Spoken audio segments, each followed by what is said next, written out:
Welcome back, everybody. Welcome back to the Canyon. Welcome back to another one where we're indoors. This is the initiation of, I have gathered all of the bits and pieces in a very ceremonious fashion. This is It Came From the Workbench, volume 48. I know some of you might be like, I just saw It Came From the Workbench 52. We don't have to work sequentially. The gentleman who sent these parts in to be turned into, hopefully, something, said that his favorite number and or lucky number is 48. So we skipped over 58 on our way to where we are right now. And I want to say this is pretty much exclusively sourced via AliExpress. I think, if not everything here, almost everything here is sourced via AliExpress. We have clone AR-45 portals of dubious quality. They feel okay. They're definitely going to need pinion shims once they're installed because, like, I can't even turn it. Also, really high tone on the assembly. We will definitely go through that. Front with the BTA mount. We've got an 827 overdrive to put in the front because we are going with the single most economical option of the fake Tulos, which are the ones that come with the acrylic back. We will definitely see how that goes. I have something of a relationship with I never even noticed. Wow, all the screws go straight into acrylic. It is thick. It is thick. We will see how this goes. But it's kind of one of those things. If the housing of your gearbox is made out of plastic, I don't mean like nylon or something like a lot of housings are made out of. This shouldn't worry me, but for some reason at the same time it does. The Tulo has a problematic history with me because it is infuriating.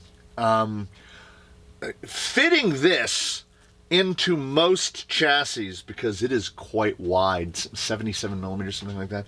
Fitting this into most chassis is something of a chore. And I know, invariably, someone out there is like, well, I've got the Dupla Clone Rock Slayer version 6, and it drops right in. Look, most gearboxes fit in most things. The Tulo, real or clone, fits in the least amount of things without a whole bunch of wiggling to get it to go. There is I hadn't even noticed when I was accumulating the bits, there is an overwhelming black-red theme here. The servo is black and red. The axle is black and red. The motor is black and red. The shocks are black and red. The gearbox is black and red. We're going black and... I think I'm going to have to paint the body black and red. Rear axle... Wait. I mean, it doesn't sound exactly like stirring a bowl of gravel, but, I mean, these are cast, and they did not put a lot of effort into it.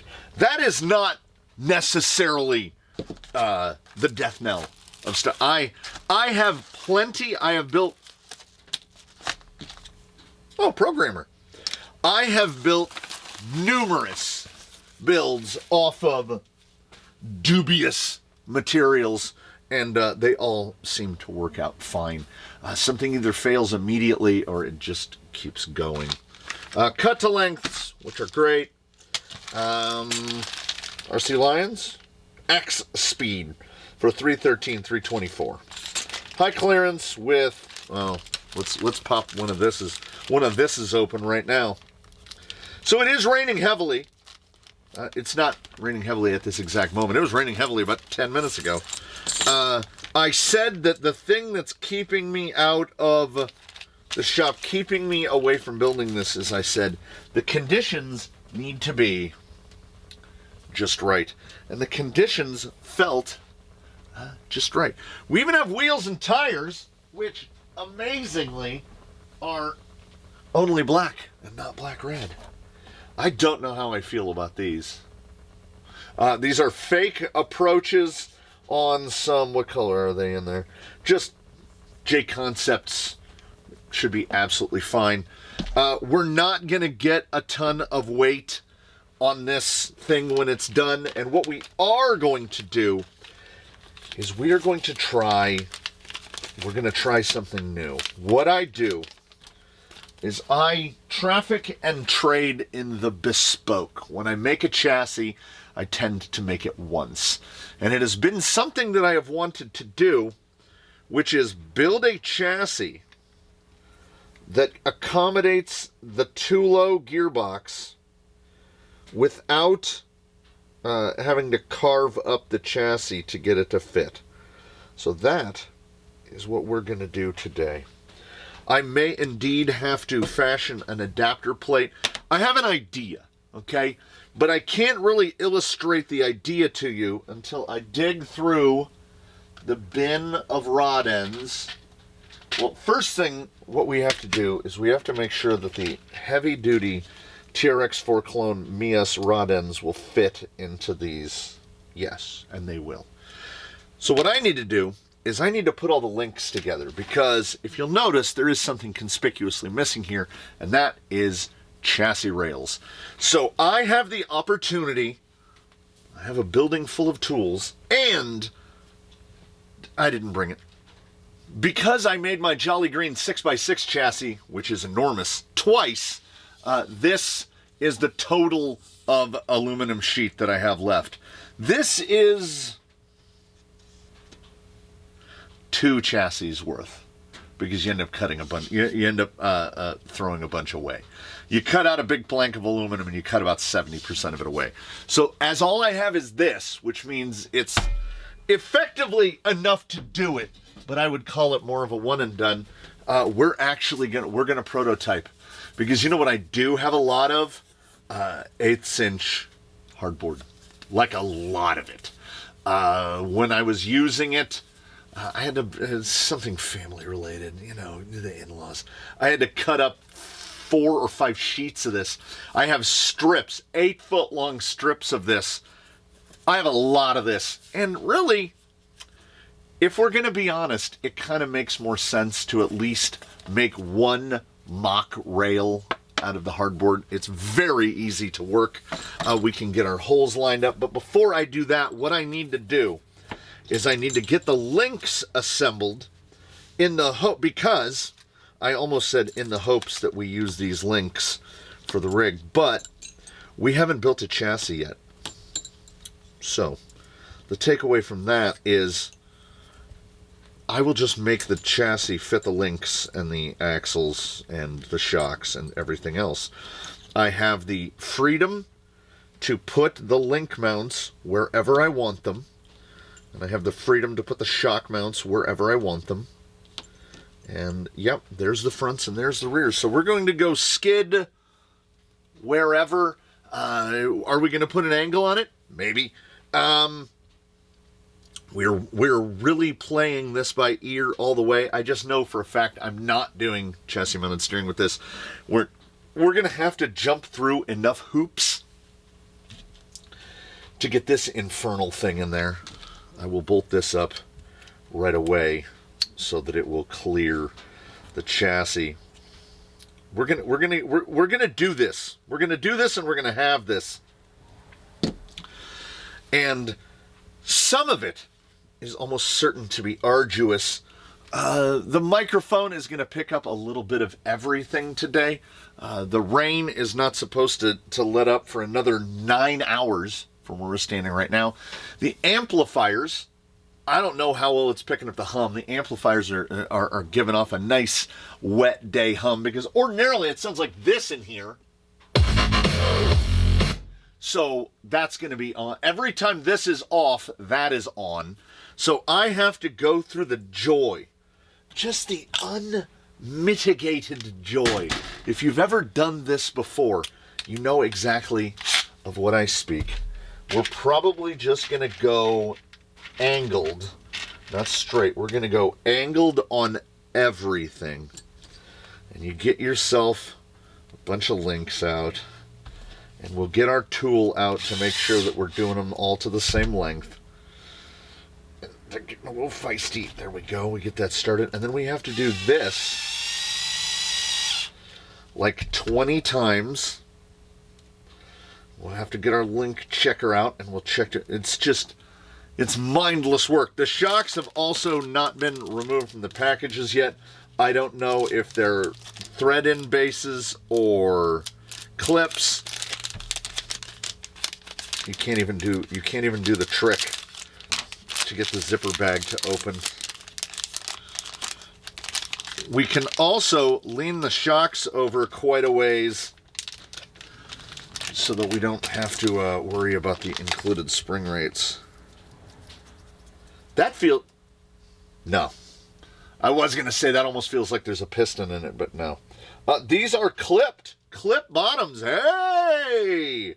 And what did we get? Like a washer? Full of mineral oil. Pop the bubble.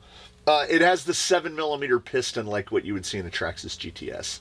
Luckily, we have drawers of pistons. I will drill them out. We will get these to operate on 40 weight after we exchange all the seals.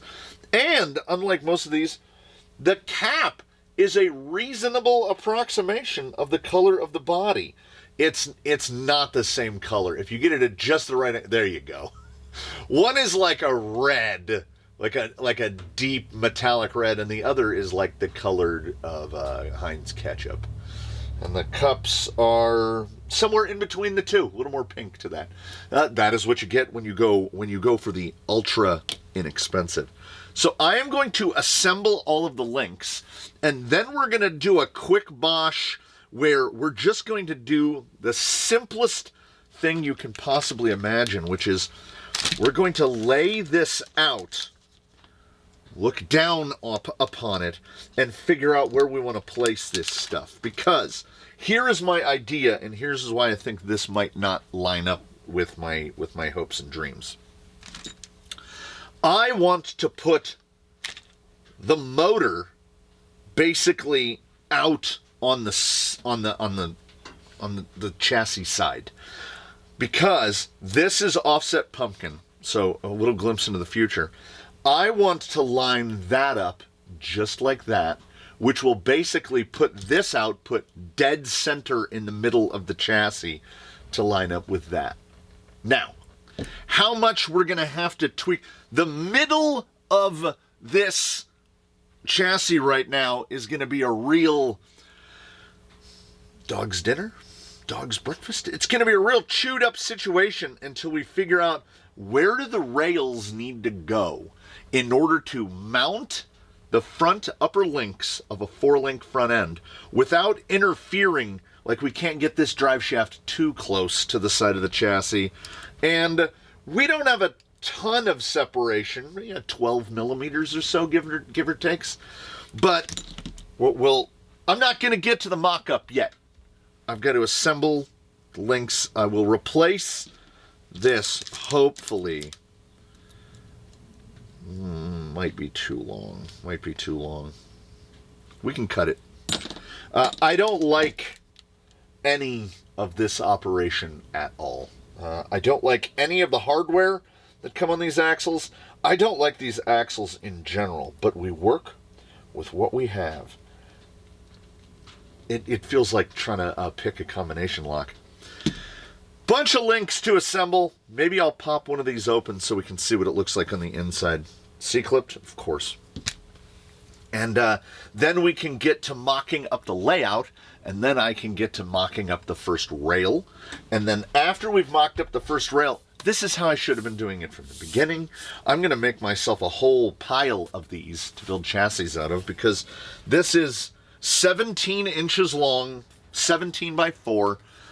This is going to be a cab only. This is going to be plenty. I will, the body is in a box right behind Marie Kondo right there. I will pop that out. We're going to take it in slow, easy steps. There's no rush. It's going to rain all day and maybe a little bit in tomorrow. It came from the Workbench 48. I will be back with you in just a mere transition after I do a bunch of scut work here. So we interrupt what I was doing with what you have been doing. Pulled the whole front axle apart as is necessary. There is a 0.5 millimeter shim on this side to push the ring over, and it's better. I had initially opened it because I just wanted to check what's the situation with the grease, and it was grease. There was grease on it. I was surprised by that, but the tolerances are, jeez, not to wax hyperbolic, but catastrophic. They're still like, that's just rock. That's not, and then, so it's an AR-45-ish. It's the close interpretation of an AR-45. When I put that together, great. Also, there is a 0.1 millimeter shim under the clip to pull the pinion back basically as far as we can get it. We could put another 0.1, maybe 2, we could get to like 3/1000 pulled, but the problem really rears its head when, as soon as you put any individual screw in, okay, so it's a little gravelly, but not terrible. Okay, then we'll cross tighten, and I think this is because we're missing some trueness this way on the face. Getting a little bit notchier. We'll put the last one in, and the next to the last one, the penultimate one, and we'll get notchier still. Okay, try not to go too tight. It's just terrible now. Clack, clack, clack, clack, clack, clack, clack. Doesn't matter if you push or pull on the pinion. The faces, the recesses that are acting as bearing carriers, whenever you pull this cover off, it takes the whole third member with it, which implies to me that the carriers in here don't line up with the carriers in the axle, so it snudges it over just a little bit, and it gets even worse when the fourth screw goes in, and the fourth screw is the really important one. Also, just for funsies, as I was bolting this together, so it uses a hole through the traditional front upper mount, which goes into here, and then it has a tab that takes up the fourth hole back there, right? Sits right like that. It's great. Notice the gap, right? We have that gap edge right there. Do you see how we can wedge it? So what happens is this and this are not aligned in plane once we put it on the back of this. So what I had to do, much to my own chagrin, is head over to the lathe and fabricate us an M2.5 hole in the center. It is 3.5 millimeters tall and 4 millimeters OD, so that we can space the bracket back appropriately. And I measured it. 3.5 should be plenty close, certainly closer than it was before, because here's the deal. In any other application, this might not be impactful, but these are our upper link mounts. So you'll have one upper link longer than the other, or the other one shorter, or vice versa. So we go in there. I have selected a screw that I hope is the about correct number of millimeters longer. And that bites down just fine. And then there is our button head to reattach this. It looks like we're still... See what I'm seeing right here. I don't know if the camera will pick this up. That hole, if I push this over to where it lines up, we are still out of square. A lot less out of square, but nevertheless we're out of square by, I would say, 1 millimeter. So instead of that spacer, which was arduous to fabricate, being 3.5 millimeters tall, it needs to be 2.5 millimeters tall. And truth be told, it's probably easier to just fabricate another one rather than try to meticulously sand, file, or grind 1 millimeter off of that one. So I figure what happened with this gentleman is I just got parallaxed a little when I went to measure it. I was probably kicked off a little. 252. We'll take it. 252 is certainly going to be closer than 3.5. I'm a little. Let me see. Let me triple check. Ooh, don't know. Yeah, I was close to this. 354. So.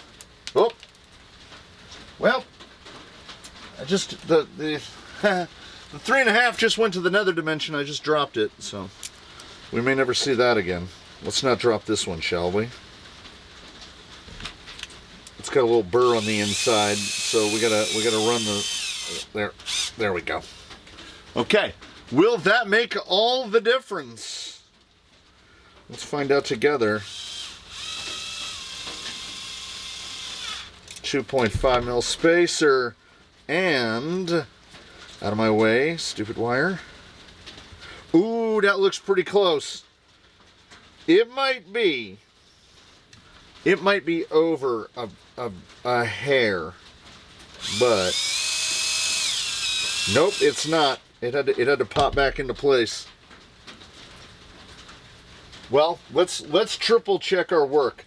Okay, at their side, 366, and at my side, I think I'm hitting both sides of the jaw, like 345. So we are 0.2 millimeters kicked. Did I go a little too short? 366, 34. No, it needs to be, because we were at what, 252? We need to be at like 242. 2.42 millimeters. So we were off by about 0.1 millimeter.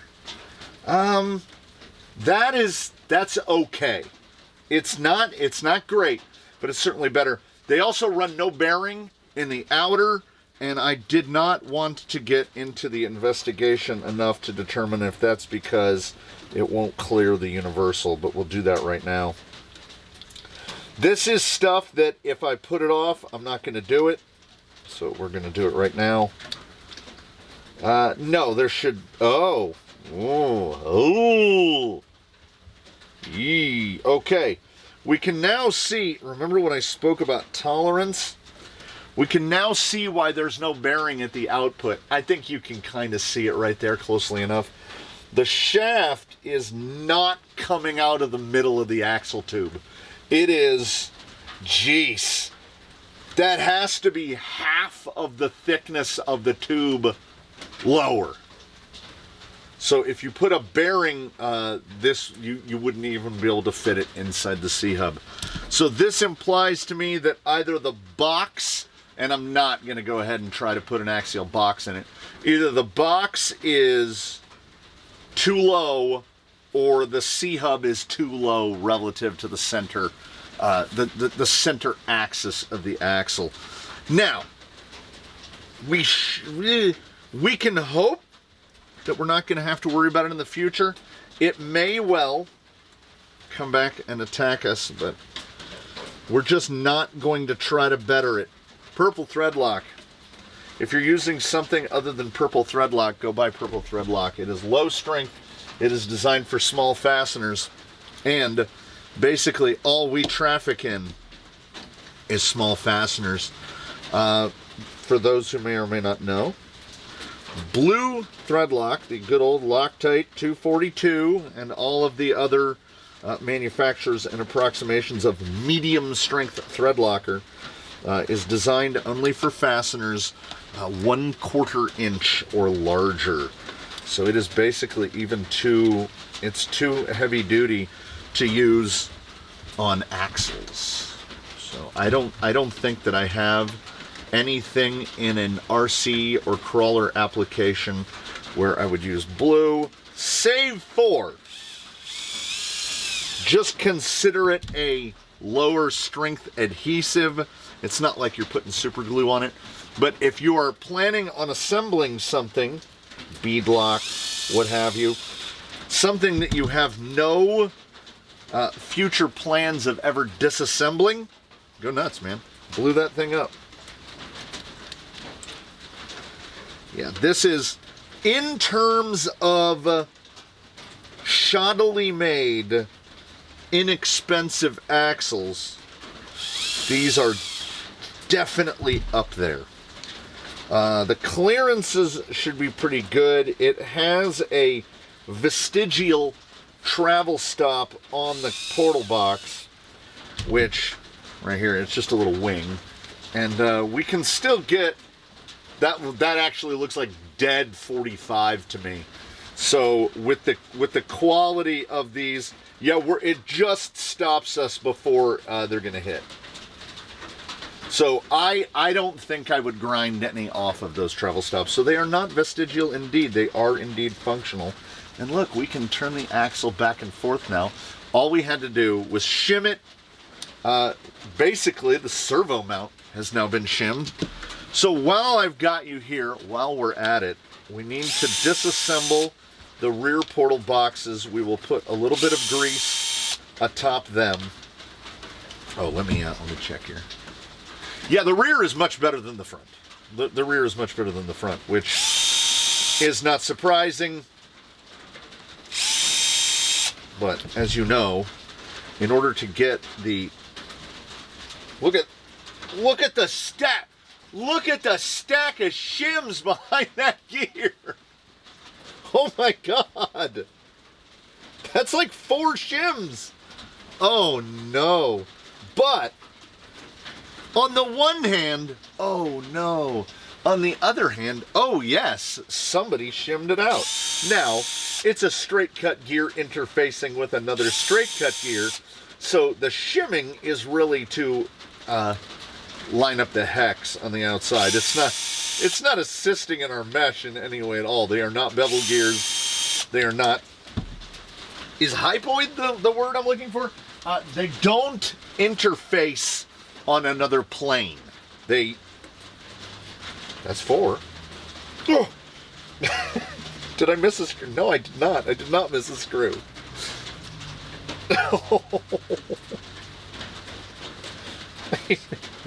Well, there's the old 127, 127. Jesus. So they interface like that. So that's not a shimmable situation. The mesh is set by the machining, and we just cross our fingers, basically. This is one of those instances where I would be thankful that the pinion has an E-clip on it, so it won't all just fall apart as I disassemble it. But we have to remove that pinion and exchange it. I am putting the 827 in the rear, which is 10% overdrive because we're sending 10% overdrive because we're sending 30% underdrive to the rear axle via the gearbox. And it is my opinion, it is my impression, after having done this a little bit. Great googly moogly. That has to be 1.5, maybe 2 millimeters. That is 1.5 or 2 millimeters of just float. So yes, we are definitely going to have to shim that. Okay, that one comes off. It's basically swaged on there. Luckily, I know a guy. So let us, oh, and because this is economy, we're definitely dealing and trading in the economical here. That ring and pinion, there's no guarantee that those are going to be from, they're all metal shielded bearings as well. So maybe stick to running these on a drier day, because the water will get in them, and I guarantee you there is nothing corrosion resistant about these at all. As I set that down, a whole pile of shims fell out that were obviously on the pinion, and they were shimmed on the inside, which is diabolical because, my God, it's even worse. This is going to take way more shim. Yeah, that's a good 2 millimeters. Now, if you're going to go out of tolerance and out of spec, you might as well go all the way. I dropped a bearing and then I found a bearing, which is rare in and of itself. Okay, how loose is the mesh full out one side? You can kind of watch it if we put it all the way down to this side. You can watch as it turns, it like pulls it that way. So, where are we sitting? We're most of the way. Okay, now let's look at this side. Real crunchy. Okay, so we're using CRC, Calandra Racing Concepts, if memory serves. They will sell you 20 packs of 7 millimeter by 0.1 shims, which is ordinarily enough, but jeez.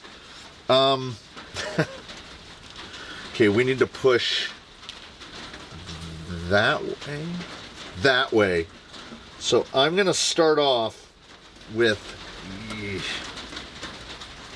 5. We'll go 4. I'm going to start off with 4 shims on the non-ring side. I don't know what the technical term for that is. Okay, that's got our float down. That's our float within, because there's a 0.2 shim in there. So we shimmed it half. Now these are bone dry. That feels pretty good. We have about a 0.5 millimeter of float, which is, I would not want to go past that. Now the question will be, how true is it going to stay when we bolt the other part to it? Because definitely on the front axle, we saw that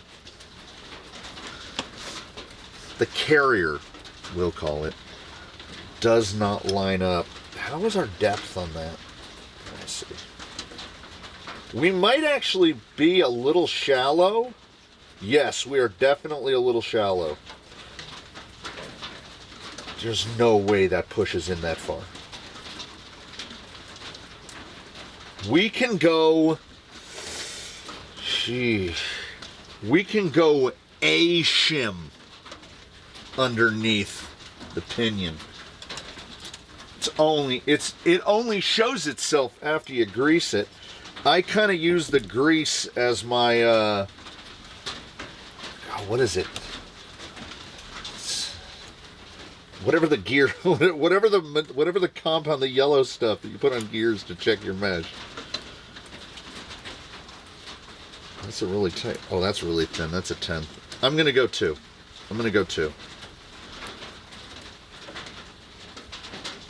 Now your hope is that we don't shim it out so much that we have to lathe down the end of the drive shaft to get it to fit. It's gonna be close. This is as out of tolerance as possibly any gear I've seen. That's butter now. That's perfect mesh all around until we have to put the hardware back in. First screw, we'll go snug it up. Ooh, still good. So I think the back housing has got a lot more slack, or alternately, this carrier that's holding the ring, this spool, is just not as wide as the one that came out. Welcome aboard the Scutwork Express. This is the stuff. Oh yeah. Oh, come on. Come on. You know what you can do? You can Tim Gunn the bejesus out of it, and you can make it work. And we're gonna make it work. And if nothing else, while the machining, or lack thereof, is really poor, this is what I would call it, this is a Robusto axle. I cannot imagine a situation where somebody breaks one of these housings. And the lower gears, at least, appear to be machined. The uppers look a little sintery. That's okay. That's okay. We want that point of failure that makes everything not fail. Okay, now, where have we arrived? We've arrived at, do these drive shafts fit into this carrier? Let's try the other side. They really don't seem like they want to. Ah, that one dropped right in. We're golden. We're golden. Okay. I am going to slapdash this back together. Wait, no. We got to get a screw or two in to make sure it actually still rotates. It's that check it out phase. Every time you install a part, you check to see if it's still working. Are we still working? And these are plenty gooped. I'm not even going to add anything to them. They're nice and shimmed, and they're nice and gooped. And the rear axle quality internally, yeah, come on, let's be fair. It's the same, but that is a damn sight better than what we got in the front. The front has just got catch and release all day. And on this one, if you push the pinion in, it gets so much worse. So what we had here was, we're so far out of tolerance that we can make it back with shims. And that's not an all-out negative. It's working. It's gonna work. Okay. What I gotta do? I'll finish buttoning this back up. I've got the links done. I'll get it cleaned up. I'll get a layout, and we will get this thing laid out, and we can figure out, is this dumb thing even gonna fit? Now, the way these skids are made, they're threaded all the way through. It is kind of an advantage, because you can opt to use M3x40s, go all the way through everything, go through your side plates, go through your chassis rails, all the way in through to hold the links on. But alternatively, you can use big old set screws, and I just set it down, and it made itself disappear forever. And then what you do, they are, of course, 1.5 millimeter drive. You see a little mark right there? You see a little mark I made there with the little Sharpie? What you do is you lay this across the top like that, and you go, that is equal embedment both sides. And then you make a little mark. We'll just refresh this one because I made it on the other side. And then when you mount there's the one I had the first time. Back in the drawer with you. Then, when you attach the link, you know when to stop. And then, this also is going to facilitate easier operation when we get into the actual fabrication of the rails, because every time we take it apart, we don't have to take the links off. As you saw, that thing goes all the way into there. You can use like M3x12s to attach your rails to the skid, and nothing will ever interfere. It's pretty nice. It's pretty nice. It's a good gig. It's pretty good. Now, I like to mount, I basically mount all the links the same direction. In the rear, I have this end at the axle, and then in the front, I have this at the skid. It's based on theorization. I don't know if it's actually effective. Yeah, I had the right one. And my theory is that if you have any sort of angle on the skid, it's going to form kind of a little ramp that leads to... I can show you when it's put together a little more. Also, with the orientation of the servo on the BTA bracket, they give us the tiniest little bit of meat. That's about 3 millimeters thick to go through. So luckily that is a plastic housed servo, because I'm almost certain these threads are going to go through and hit the servo a little bit. Just barely touches it. Should not be a long-term issue at all. So what are we looking at here in the short term? And that is pretty close. When the portal boxes are sitting flat, that's pretty close to what I like to sit the rear pumpkin angle at. Sometimes it might be rocked back just a tiny little bit. So what we will do is we will find ourselves an analog. We need something. This is where the Tetris mind comes into effect. We need something that's going to allow us to sit links about level, and that's pretty darn close, front and rear. If you could see this better, if you could see what my eyes see, so that will be right about there. We have a little kick right here that leads into the skid, but we're going to have the skid kicked like that. Probably right about like that. So what it does is, well, I'm trying to keep the bottom of the servo out of as much rock as I can. It gives us a little ledge, but I feel like anything that you're trying to break over, if you can get past right here, your front tires should still be engaged at that point. This is speculation. I just think that it's more effective with the front and rear links mounted the same direction. Am I consistent in this? No. Oftentimes I'm just using quote unquote high clearance uppers. I'm using them specifically to clear something mechanically. I'm turning them inside to keep the tires from hitting them. I don't think... We may well end up flipping these around and turning them inside if we do get too much tire angle. Definitely, certainly remains to be seen. So on this skid with this link kit, it looks like 313 to me.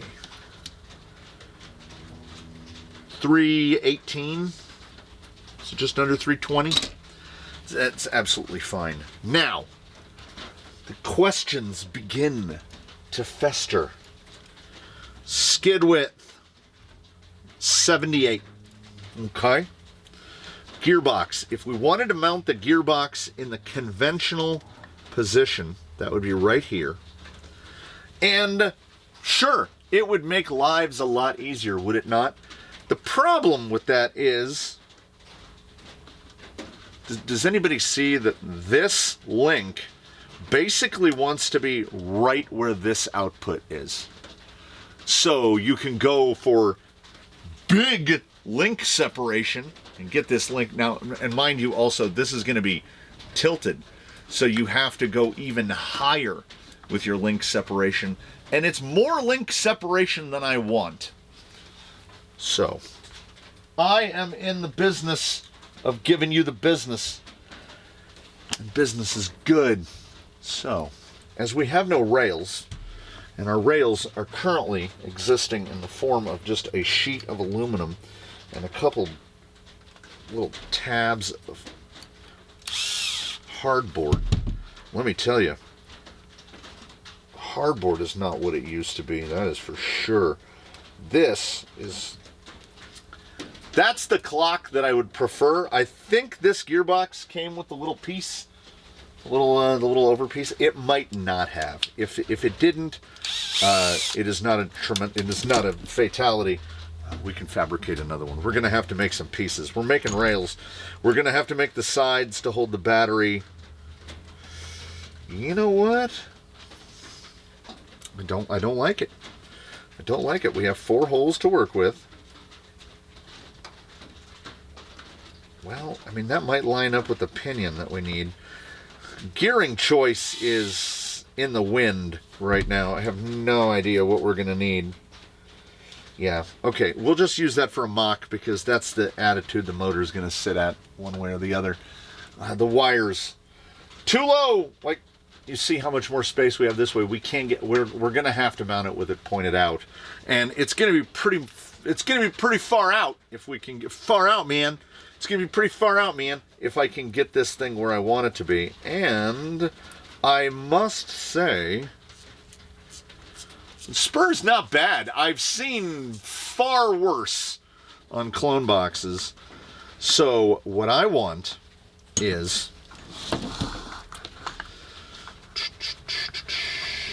okay, we'll flip these horns forward so those are out of the way. Stand this up to kind of hold us in place. I need something, I need another analog to put under the servo, and it needs to be about the same height as what we have now. It's a little high, but I don't know, actually. That might be reasonably close. We're only the most high-tech in our operation here. So just locked in. Yeah, there we go. There we go. We're getting a layout. Why does it look longer now? Because now we are at 325, 326. How did I make it longer? How did we magically make it longer? Okay. I want this output. Yeah, I want this motor way over. Right like that. Okay. So, fairly easy to remember. The edge of the gearbox is right about the edge of these 2 slots. So we won't use those 2 slots at all. What we might be able to do, this would be a great thing if we can do it, is use this slot for this hole and then just re-drill a hole through the skid to take up this hole. That we don't have to make an adapter plate. And then with that hanging, let me get probably a 14 flat. All right, 14 flat. We'll pop this into place. You are deep inside the thought process right now, because I feel like that's where we need to be. This is pendulous and ungainly.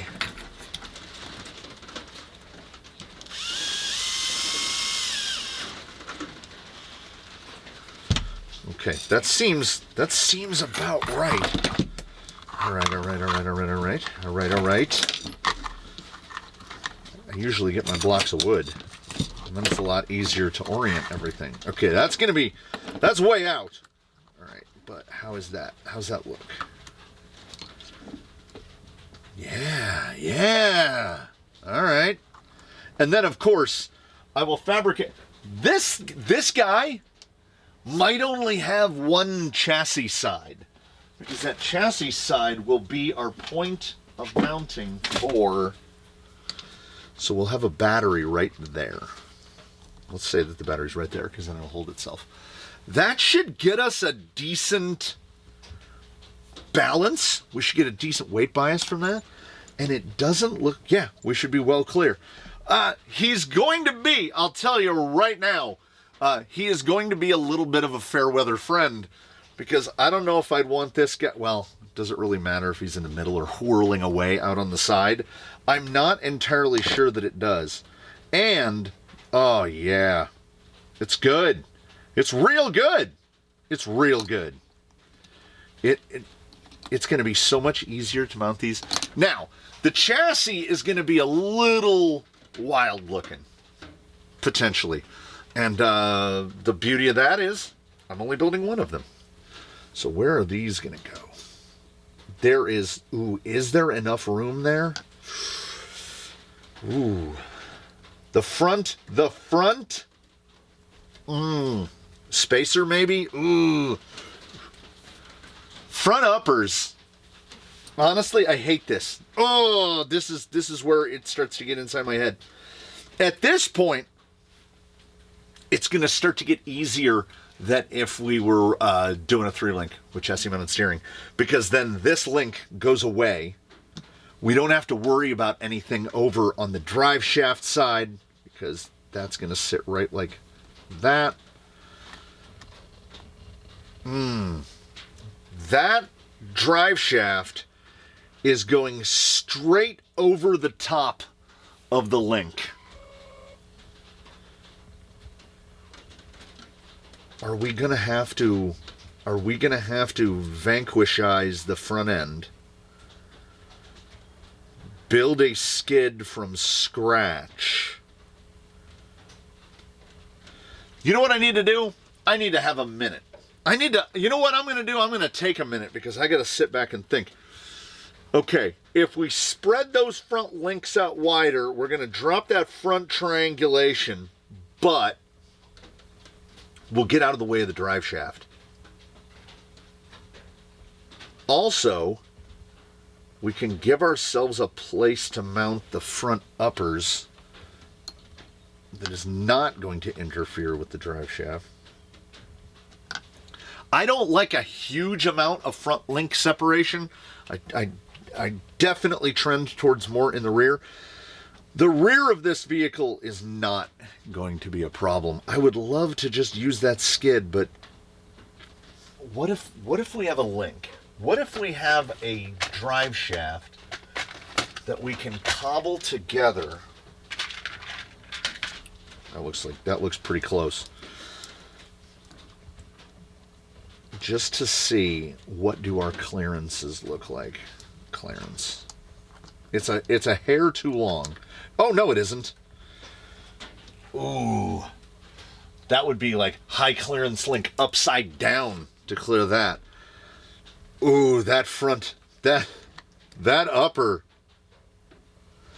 That upper, though. We might have to go with the big separation.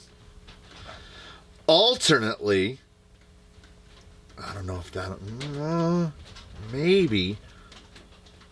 I'm doing a lot of mental math here to see if I can retain the skid. If we can retain the skid...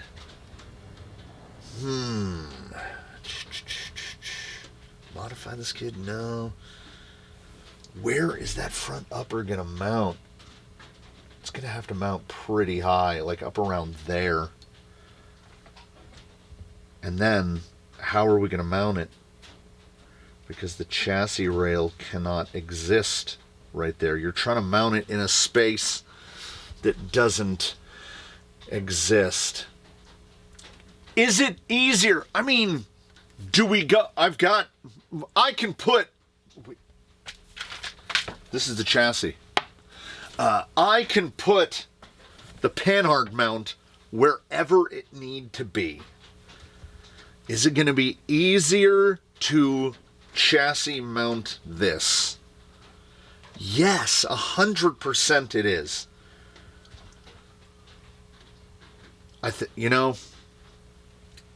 We adapt and flow. I'm just ignoring the fact that I spent 20 minutes making 2 spacers to space out the BTA mount. This will go a lot. I guess we're building a traditional C2 because I've got it right here in a bin.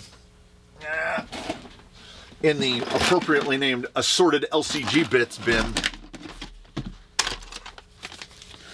I've been waiting for a place to employ this.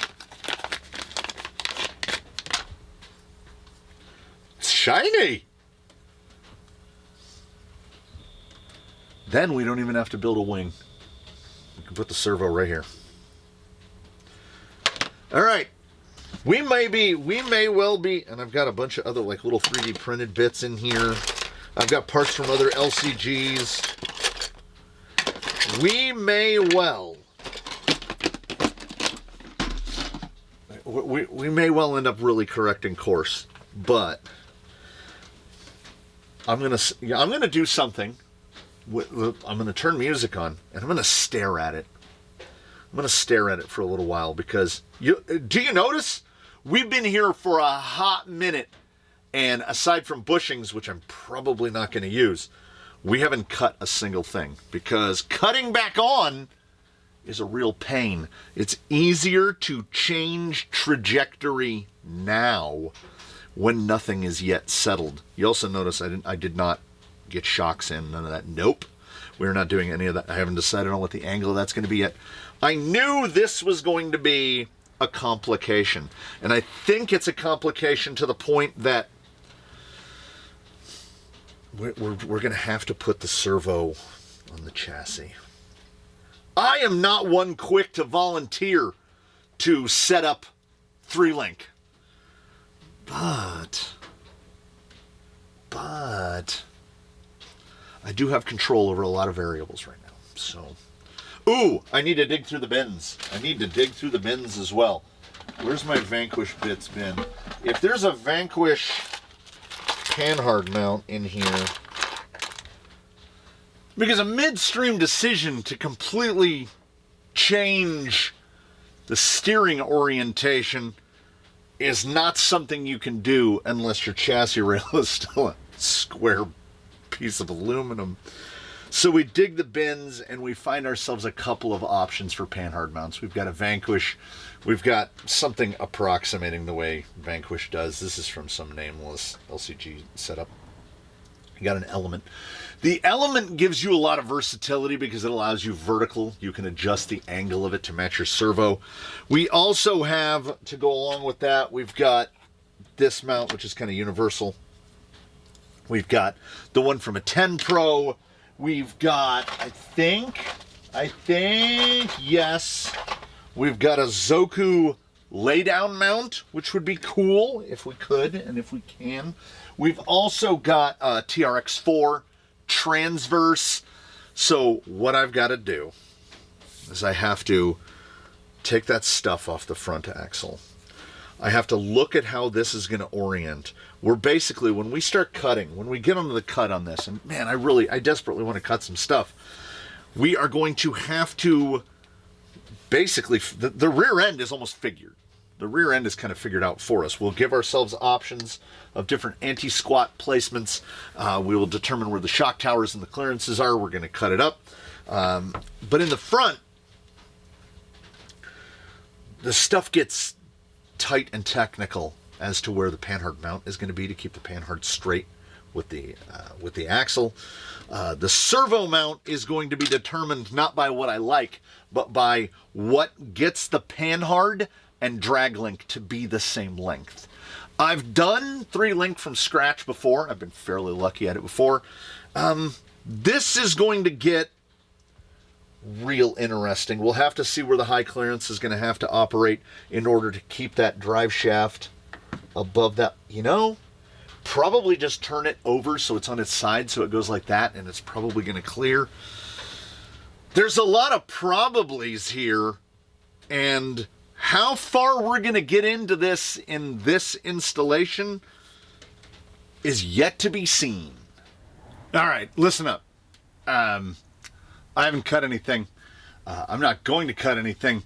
I've started to develop a splitting headache, so welcome into my world of I had told myself there would be no math because I was all ready to just install BTA, bish bosh boom done. The Tulo, man, every time I think I'm clear, it drags me back in.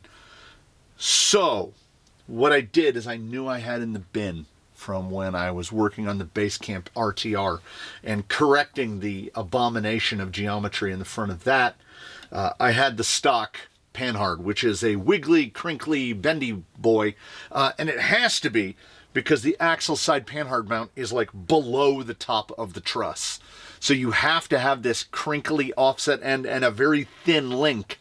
Otherwise, it's not going to clear, and we're right back in the same position we were before, which was one of, I'm just going to change the gearbox. That's the point I had gotten to. Abandon this, put something in the middle, done, and then we'd have the offset anyway. Every time we think we've moved out of the path of the oncoming train, we just realize we hopped onto the track that the train is actually on. So, finding that link, which is this guy. He's currently bolted to an Element panhard mount, which is just rough shoddily attached to the side of this servo bracket. And I did try a couple. The link in stock configuration was about 92 millimeters long, and there was no way through any of the mounts that I could get a 92 millimeter drag link. It pushed the chassis would have had to have been asymmetrical. Like it would have had to go jog over for the front end, and then like I would have had to bend the chassis rails, and it would be a crazy thing. So I shortened that down and changed the link end and moved over to the Element, which allows me vertical, which will allow for smoother movement this way. The Mias links do not like big angles of deflection. They just don't like it. So this is a stand-in. We have a 90 millimeter panhard with an Element rod end on one end, and we have a 90 millimeter drag link, which is just cobbled together to be 90 millimeters. Well, I want to say this is Rock Pirates or something. It came in a bag of goods that someone wasn't using. When I line this up roughly, and I do have some length adjustment on both, with this mounted here, which honestly is going to pull the Geo out a little because there'll actually be a 3 millimeter space there, which is okay. Yes, that's absolutely okay. Then I do a very simple measure where I take one of the Mr. Pen rulers here and I hold this up at what I approximate as about a height, and I measure like that, and it is 20 millimeters from the side of the servo mount to the center of the kingpin. And then I measure the other side, and it's 28 millimeters. And that is certainly close enough. Close enough for me to guesstimate where the front end is going to go. What I need to do is I have begun marking out. That is the spacing of the three holes on the skid. We have gone for an arbitrary amount of angle. I tilted the ruler and I said, it looks like it's right about there. So we will drill those holes. We will attach it to the side of the chassis. We will find out what needs to be cut out. And then we're going to determine where this is going to sit. I want to say it's right there.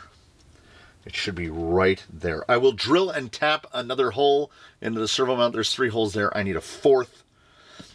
We're gonna get this thing going.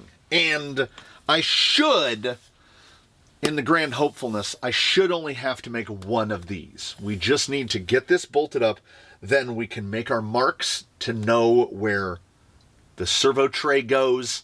I will put the shocks into their places like this, and we will know roughly about where the towers need to go. And then we will cut out for clearances around the motor, and we should be ready to rock and roll. It's gonna be I don't want to make it sound like I have figured it all out.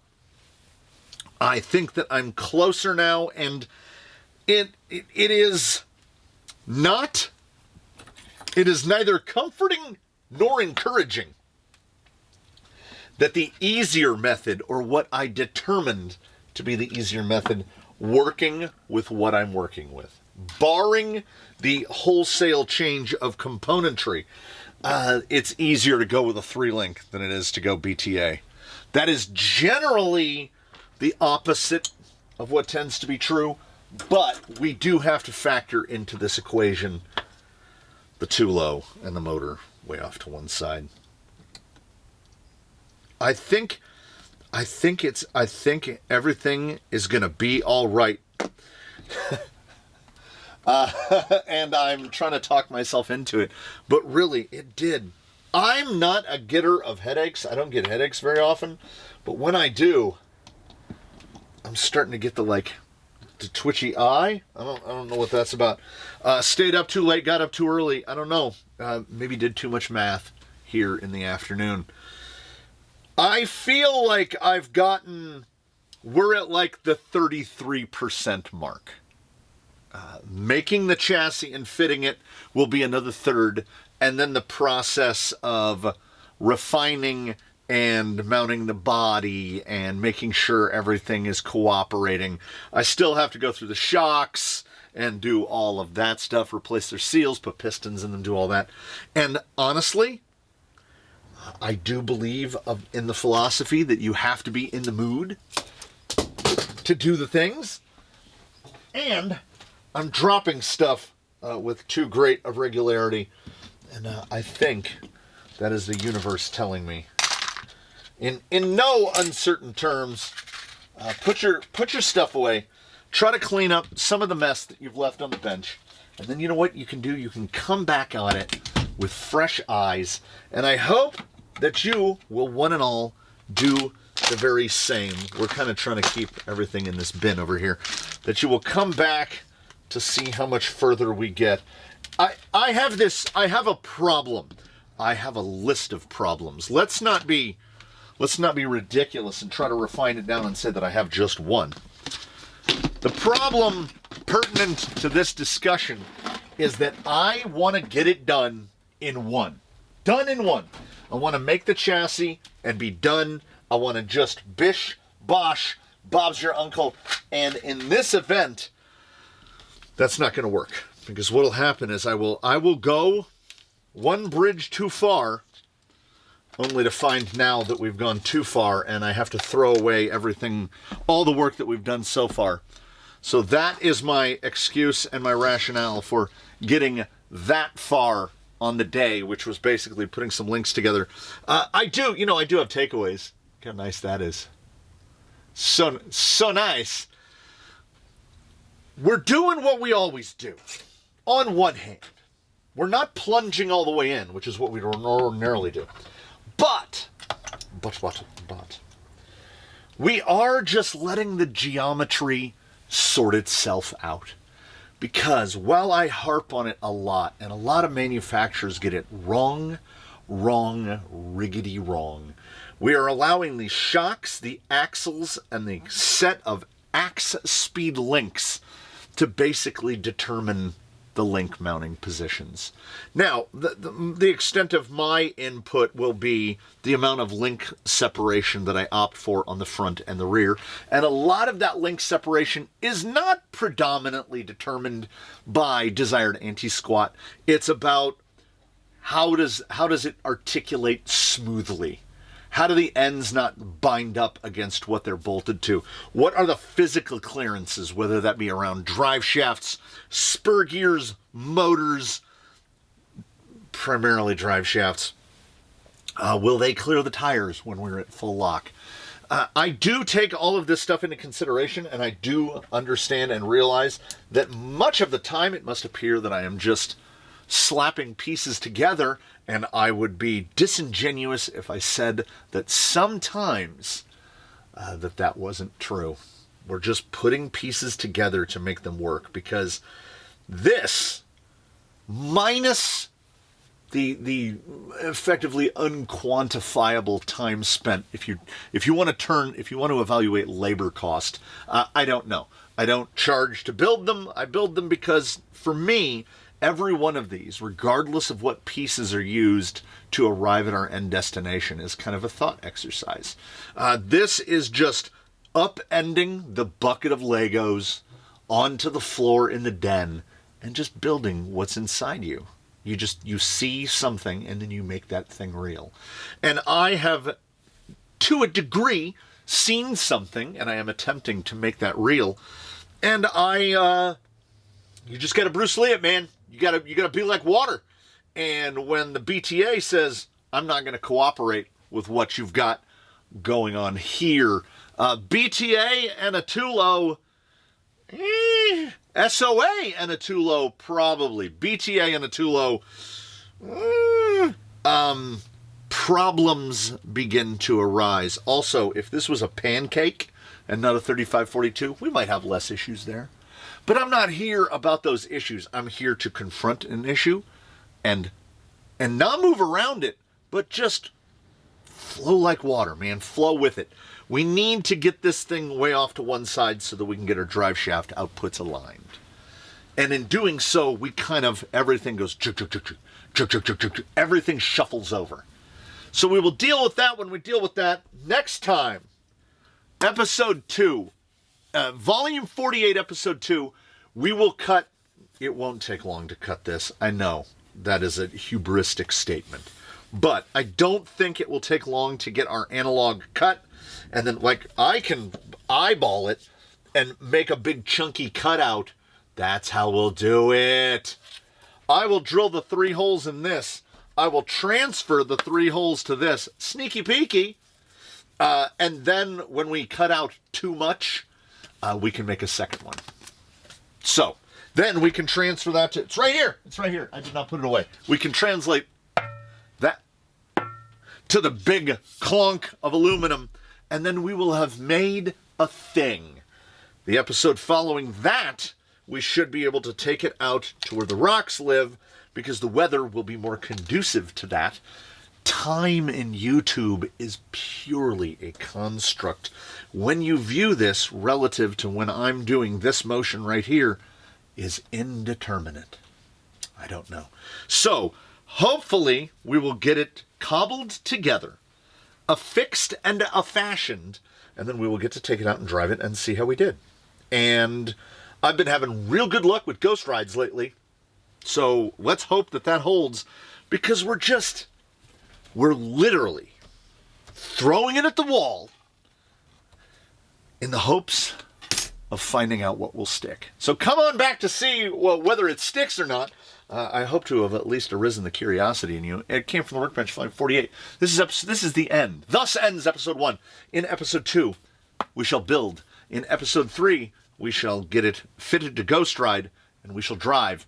And that's kind of the layout of that. And then it will get one more run after it's painted, and in my terms, short-term finished, relatively finished, and then it will make its journey across this great nation of ours to arrive somewhere in the state of Virginia, where I hope it lives a long and happy life amidst the rocks and humidity. So, tune back in for that, and in between tuning back in and this immediate moment right now, please, one and all, do your very best. Have a good one, everybody. We will see you again here from the canyon with this stuff, other stuff, all the stuff.